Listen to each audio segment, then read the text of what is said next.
సినిమాల్లో హైందవ ధర్మం మీద దాడి ఎలా జరుగుతుంది, హైందవ ధర్మ హననం ఎలా జరుగుతుంది అనేది ఒక 3 కోణాల్లో 3-4 ఉదాహరణలో క్లుప్తంగా విభజించి వివరించే ప్రయత్నం చేస్తాను.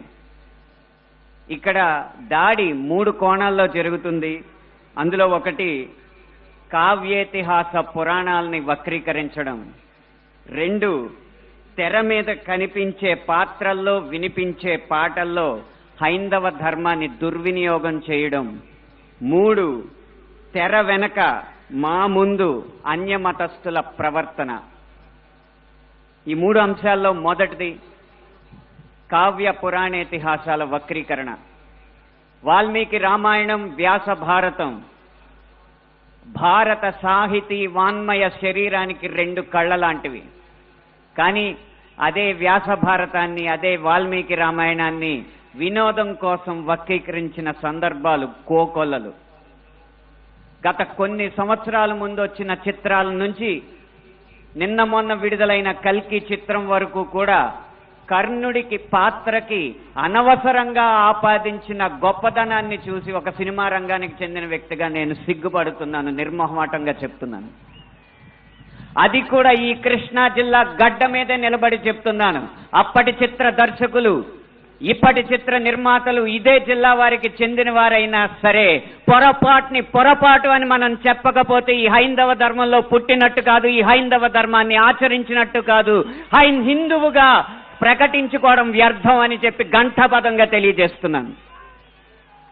ఇప్పుడే ఈ సభలో, ఈ గొప్ప సభలో సత్యవాణి గారిని అభినవ ద్రౌపదిగా వక్తలు అభివర్ణించారు. ఆవిడే ఒప్పుకుంటారా? నిండు సభలో ద్రౌపదిని వలువలు వలచండి అని సలహా ఇచ్చిన కర్ణుణ్ణి సూర్యుడు అంటే సత్యవాణి గారు లాంటి మహిళా మండలి ఒప్పుకుంటారా?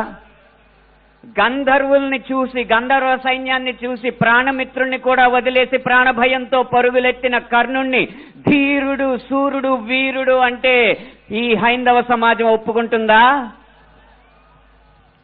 ఇలా ఎన్ని విధాలు చూసినా దానంగా వచ్చిన రాజ్యంలో తనకొచ్చిన కొద్దిపాటి సంపదని ఏదో దానాలు చేసినంత మాత్రాన ధర్మరాజు అంత గొప్ప దాత అని చెప్పి కర్ణుడిని అంటే మన సమాజం ఒప్పుకుంటుందా?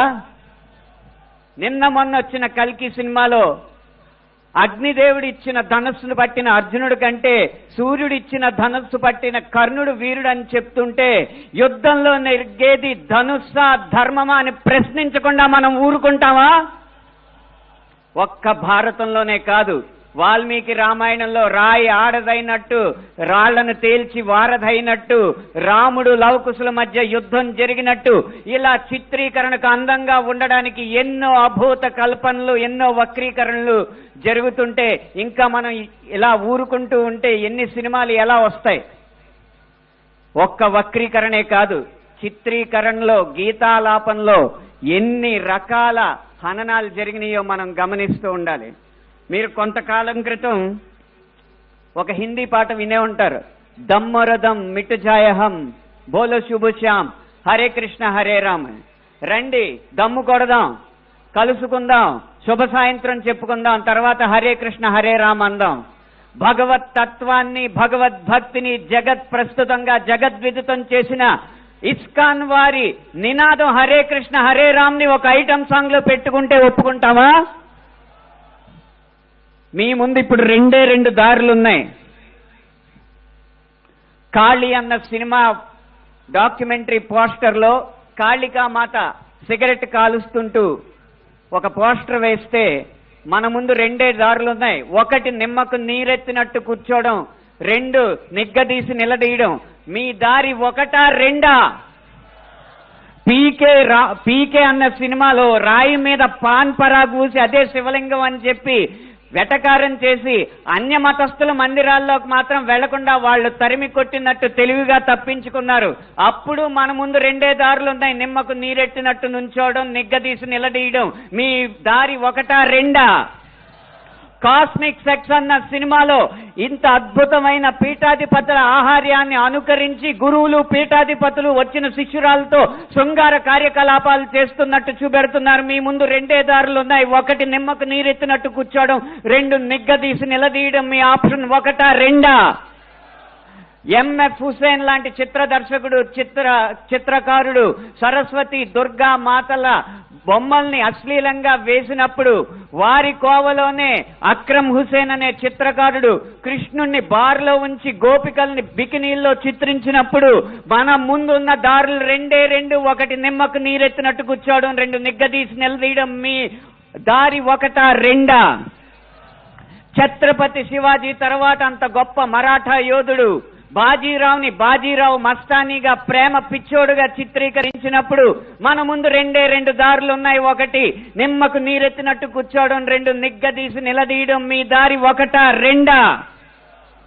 ఇలా ఇన్ని విధాలుగా హననం జరుగుతుంటే ఇంకా మనం నిశ్శబ్దంగా కూర్చుంటే అది మన హైందవ సమాజానికే కళంకం అని నేను మనస్ఫూర్తిగా తెలియజేస్తున్నాను. పాటని ఎలా ఉపయోగించచ్చో, అదే హరే కృష్ణ హరే రామ్ని ఎలా ఉపయోగించచ్చో సీతారాం శాస్త్రి గారు మనకు తెలియజేశారు. హరే రామ హరే కృష్ణ కృష్ణ కృష్ణ హరే హరే. రామున్నైనా కృష్ణున్నైనా కీర్తిస్తూ కూర్చుంటామా, వాళ్ళేం సాధించారో కొంచెం గుర్తిద్దాం మిత్రమా. సంద్రం కూడా స్తంభించేలా మన సత్తా చూపిద్దామా, సంగ్రామంలో గీతా పాఠం తెలుపమా. ఇది పాట రాయడం అంటే, ఇది పాట ద్వారా సమాజ హితం కోరడం అంటే, ఇది పాట ద్వారా మార్పు తీసుకురావడం అంటే, ఇది పాట ద్వారా ఉత్సాహం రేకెత్తడం అంటే, ఉద్వేగం రేకెత్తడం అంటే, ఉత్తేజితుల్ని చేయడం అంటే. ఈ దారిలో మాలాంటి పాటల రచయితలు అందరూ నడవాలని నేను కోరుకుంటున్నా. ఇక ఆఖరి అంశం మాకు వ్యక్తిగతంగా జరిగేది, తెర వెనక సినిమాల్లో అన్య మతస్థులు చేసేది ఒక్క అనుభవం చెప్పి మీకు ముగిస్తాను.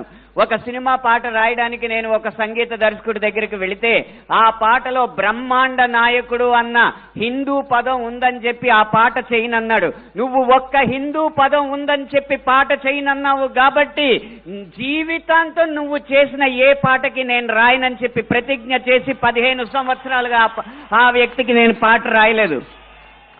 అలాగే ఒక పక్క రాష్ట్రం సంగీత దర్శకుడు వెళ్ళగానే దర్శక నిర్మాతలతో తిరుపతి ఆలయ విధానాలని విమర్శిస్తూ ఉంటే వాళ్ళు మిన్నక కూర్చుంటారు. ఎందుకంటే వాళ్ళకి మార్కెట్ ఉంది కాబట్టి.